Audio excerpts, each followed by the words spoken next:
Next to it we have Bayes theorem to be continue with, which is very easy and interesting topic and very important. Most top of all, it's very important. Generally, when the paper pattern was the previous paper pattern, when there used to be a question of 6 marks also, every year there used to be a question of 6 marks from Bayes theorem. So this time also either you will be getting this question as a case study definitely, or you will be getting a 4 mark questions from Bayes theorem. ये आता ही आता है बेटा. So you prepare it very well. It's very important topic. ठीक है. So first of all we'll discuss, before we go directly to the formula, we'll just discuss few examples जिससे कि हमें पता चले कि probability Bayes theorem लगनी कब है इन questions, है ना. तो क्योंकि ये बहुत it's very important to identify when to use Bayes theorem. So I am just telling you an example. ठीक है. इसमें किस टाइप का क्वेश्चन होता है, जैसे अभी मैंने थ्योरम ऑफ टोटल प्रोबेबिलिटी में जो एग्जांपल लिया था, I am repeating that. There was a bag containing 2 black and 3 red balls, and there was another bag 3 black and 4 red balls suppose. तो हमने कहा भाई कि एक तो पहले एक बैग सेलेक्ट होगा एंड देन रेड निकलने की प्रोबेबिलिटी क्या होगी, तब तो हम लगाते हैं थ्योरम ऑन टोटल प्रोबेबिलिटी. अब यहाँ हम बात क्या कर रहे हैं, in this situation we'll have the questions of the type like a ball is taken out of the 2 bags at random and the ball taken out is red. What is the probability that it was from bag 1, या कह दे what is the probability it was from bag 2. यानी कि आप reverse gear में चल रहे हो. आपको ये पता होगा, you will be given in the question that the ball taken out is red. What is the probability that it is from the first bag. इस टाइप के क्वेश्चंस होंगे. ठीक है. तो तब आप ये लगाते हो बेस थ्योरम. क्या आपको कह रहा है कि there are 2 bags and then 1 ball is taken out at random which is found to be red. ये कंडीशन दे दी है कि रेड बॉल निकली है. ठीक है. This condition is given to us that the ball taken out is red. We have to tell the probability that it was from the first bag. ठीक है. इसको हम प्रोबेबिलिटी ऑफ कॉज भी कहते हैं बेटा. ठीक है. कि आप ये कॉज निकाल रहे हो ना कि कौन से बैग से थी. या जैसे कॉज के लिए दूसरा सूटेबल एग्जांपल अगर मैं दूं कि suppose there is a person suffering with fever. ठीक है.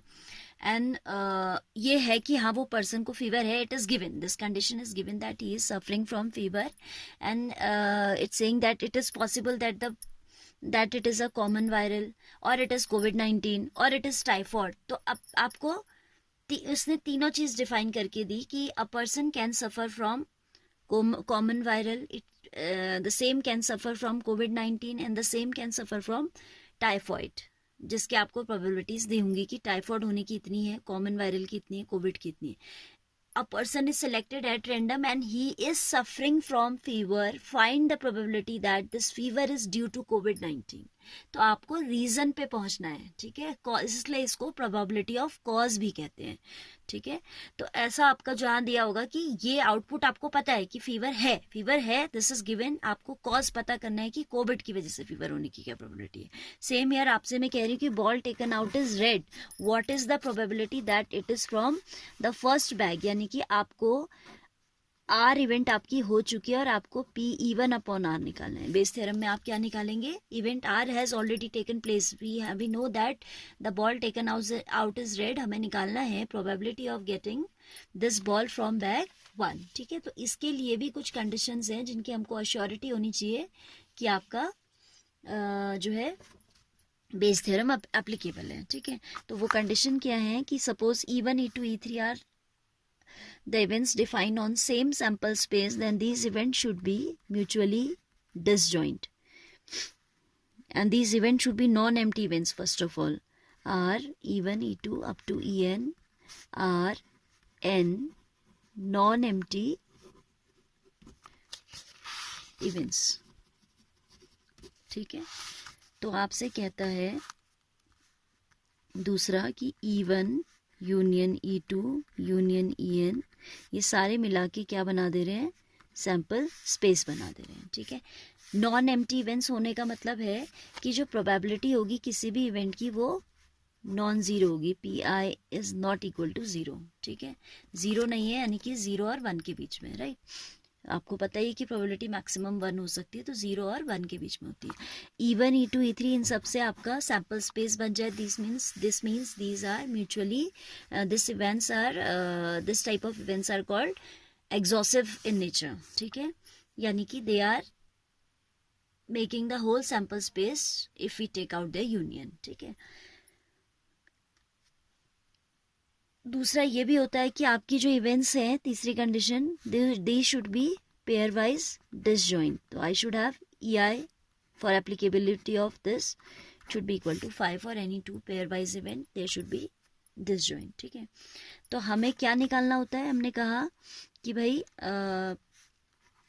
Event A has already taken place. जैसे फॉर एग्जाम्पल मैंने कहा red ball has already come, तो नीचे आएगा suppose A event I define as. इसमें ये बहुत ज़रूरी होता है कि आप इवेंट्स को डिफाइन करें, इसको हाइपोथेसिस बोलते हैं. ठीक है, we have to define the hypothesis. A event हमने डिफाइन की कि ball taken out is red. Event E1 हो जाएगी, bag 1 is chosen. Event E2 हो जाएगी, बैग 2 इज चूजन. तो हम कह रहे हैं कि रेड बॉल आ चुकी है भैया, तो नीचे तो ए आएगा and P E I. Suppose हमें नहीं पता, सपोज यहाँ 1 2 से भी ज़्यादा बैग है, तो I am writing the formula in general. तो क्या बनेगा, ये हो जाएगा आपका पी ई. अभी सपोज इसके लिए हम लिख रहे हैं, चलिए आई भी हटाइए. Suppose we write for this particular example, तो पी E1 अपॉन ए, यानी कि probability that the ball is taken out from first bag, तो वो हो जाएगी P E1 P A upon E1. And नीचे क्योंकि 2 हैं बैग्स, तो क्या हो जाएगा P E1 into P A upon E1 plus P E2 P A upon E2. ये थियरम ऑफ टोटल प्रोबेबिलिटी तो है, और उसमें से हमने फेवरेबल आउटकम को ऊपर ले लिया. Favourable outcome means ball taken out is from the first bag. ठीक है, तो ये आपका फॉर्मूला है particularly for this example, and in general we'll say this I made one later. तो ये हो जाएगा P E I upon A will be written as P E1 P A upon E1 E I, and in denominator we'll write as sigma I is equal to, separate करने के लिए J कह देते हैं, J equals to 1 to N P E J P A upon E J. ठीक है, इस पूरे को ना हम पी ए भी बोलते हैं, थियरम ऑफ टोटल प्रोबेबिलिटी को इन शॉर्ट हम पी ए भी बोलते हैं. कहीं लिखा हो तो आप कंफ्यूज ना होइए. So it will be, this will be the formula for Bayes theorem. P E I upon A equals to P E I P A upon E I, sigma J equals to 1 to n P E J P A upon E J. ठीक है, इसको अगर हम वैसे देखें कि आया कहाँ से फॉर्मूला, तो you know that by conditional probability we write P E I upon A. 2 line का प्रूफ है इसका. मेन है आपका कि आप थ्योरम ऑफ टोटल प्रोबेबिलिटी समझ चुके हो. तो this we can write by conditional probability formula, we can write as P E I intersection A upon P A.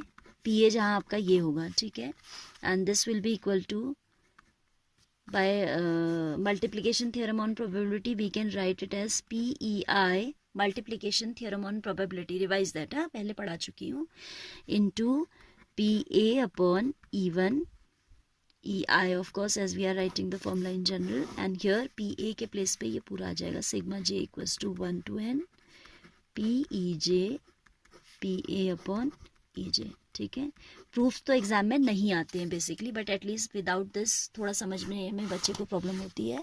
So we have discuss what is more important, you have to identify that what is applicable. Bayes theorem कहाँ लगनी है, क्यों लगनी है, that should be, that clarity you should have. ठीक है, तो आप इसको रिवर्स गियर में समझो कि रिवर्स गियर की प्रोबेबिलिटी है ये. So as you may have case study also from here I'm saying, so you should be clear about these terminology I can say. E1 E2 E3 इनको हम बोलते हैं हाइपोथेसिस. ठीक है, और ये जो PE1 PE2 होते हैं इनको बोलते हैं priori probability of the corresponding hypothesis. मैंने कहा E1 E2 E3 इनको हम बोलते हैं हाइपोथेसिस. ठीक है, देन PE1 जैसे बैग 1 चूज करने की प्रोबेबिलिटी हाफ हो गई तो PE1 is half for this example ना, and PE2 is also half. तो ये कहलाएंगी आपकी प्रायरी प्रोबेबिलिटीज. ठीक है, probabilities of these corresponding hypothesis. And then PEI upon A या PE1 upon A या फिर PE2 upon A, these are called posterior probabilities of hypothesis E1 E2 up to so on. ठीक है, priori probability हो जाएगी आपकी E1 और E1 upon A हो जाएगी posterior probability. ऑल राइट, सो ये टर्म्स भी थोड़ा आपको पता हो तो it would be better. Go through this concept very well, then only you will be able to deal with the exercise. And if you have understood this concept, when to apply the Bayes theorem, तो exercise will be very enjoyable for you. Exercise बहुत अच्छी है इसकी.